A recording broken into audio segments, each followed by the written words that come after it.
इससे पहले मैंने एक वीडियो डाला था जिसमें एक्सप्लेन किया था आपको कि यदि किसी कण की चाल नियत है तो क्या उसका वेग परिवर्ती हो सकता है, ये मैंने आपको बताया था। इसका एक एग्जाम्पल भी आपको दिया था। ठीक है, एक बार फिर से मैं आपको एक्सप्लेन कर दे रहा हूं। ये क्वेश्चन ये कह रहा है, ये प्रैक्टिकल में पूछा था बीएससी के में, क्या कि यदि किसी कण यानी कि कोई भी एक बॉडी है या कोई भी एक वस्तु है जिसकी स्पीड कांस्टेंट है, स्पीड कांस्टेंट होने पर क्या उसका वेग यानी कि वेलोसिटी उसकी वेरिएबल हो सकती है, यानी कि उसकी वेलोसिटी परिवर्ती हो सकती है?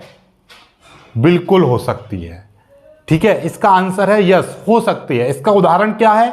इसका उदाहरण है एक वृत्तीय गति करता हुआ कोई भी पिंड।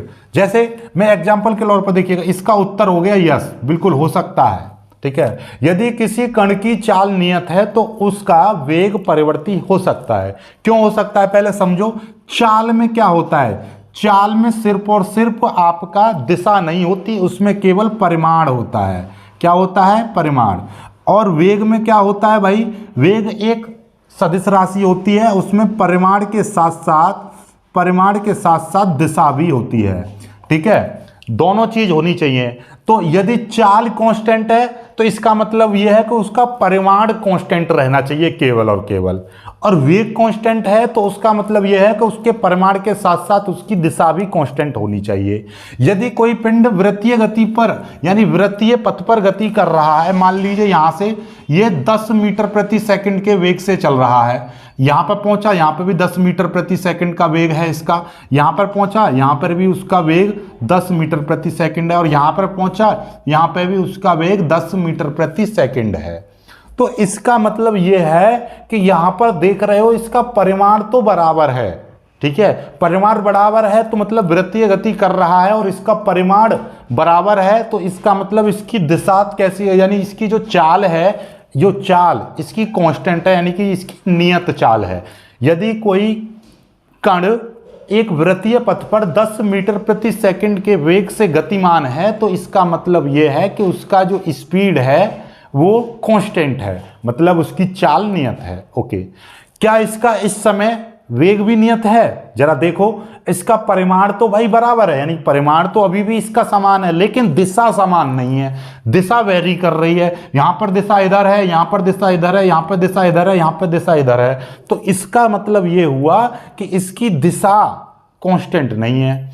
तो वेग कांस्टेंट होने के लिए उसका परिमाण भी कांस्टेंट होना चाहिए, दिशा भी कांस्टेंट होनी चाहिए, यानी एक ही दिशा में मूव करे तब। तो इसका मतलब ये दिशा आपकी यहां पर बदल रही है लगातार, तो इस कारण इसका वेग नियत नहीं माना जाएगा।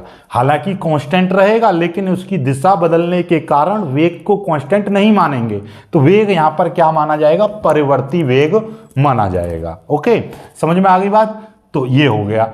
अब इससे ही मिलता जुलता क्वेश्चन ये है, यदि क्वेश्चन आपसे ऐसे बोल दिया जाए कि यदि किसी कण का वेग तो लिखा ही नहीं है, कण का वेग, यदि किसी कण का वेग नियत है तो क्या उसकी चाल परिवर्ती हो सकती है?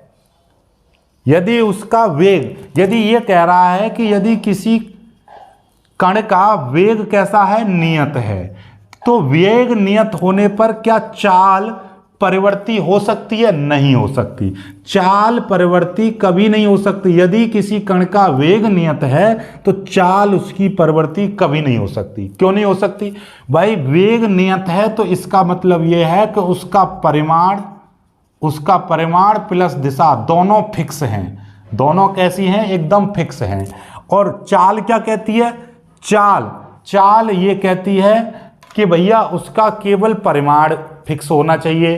भाई चाल नियत होने का मतलब उसकी परिमाण फिक्स होना चाहिए। लेकिन यहां पर क्या है? ये कह रहा है कि क्या चाल परिवर्ती हो सकती है? चाल परिवर्ती होने का मतलब यह है कि उसका लगातार परिमाण बदलना।